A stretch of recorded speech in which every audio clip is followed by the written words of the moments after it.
এদিকে আইনমন্ত্রী আনিসুল হক বলেছেন, যে নির্বাহী আদেশে বিএনপি চেয়ারপারসন বেগম খালেদা জিয়াকে জেলের বাইরে রেখে চিকিৎসা দেওয়া হচ্ছে, সেই আদেশে দেশের বাইরে নিয়ে চিকিৎসা করানোর কোনো সুযোগ নেই। সকালে রাজধানী বিচার প্রশিক্ষণ ইনস্টিটিউটে সিনিয়র সহকারী জজ ও সমপর্যায়ের বিচার বিভাগীয় কর্মকর্তাদের রিফ্রেশার কোর্সের উদ্বোধন শেষে একথা বলেন তিনি। মানবিক দৃষ্টিকোণ থেকে দেখা হয়েছে বলেই আজ খালেদা জিয়ার সাজা স্থগিত করে তাকে চিকিৎসা সেবার সুযোগ দেওয়া হচ্ছে বলে জানান আইনমন্ত্রী।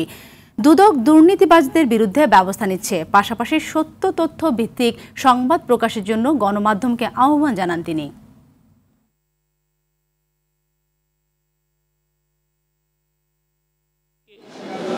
মাননীয় প্রধানমন্ত্রী জননেত্রী শেখ হাসিনা দেখেছেন বলেই কিন্তু আপনার 2020 সালে 25শে মার্চ তাকে তার সাজা স্থগিত রেখে মুক্তি দেওয়া হয়েছে এবং আজ পর্যন্ত তিনি কিন্তু যেই হাসপাতালে তার ইচ্ছা মতো যে চিকিৎসা নেওয়ার সেই ব্যবস্থা করা হয়েছে, যেই নির্বাহী আদেশটা যেই আইনের ভিত্তিতে দেওয়া হয়েছে সেই আইনে তাকে এখন বিদেশ যাওয়ার অনুমতি দেওয়া যায় না।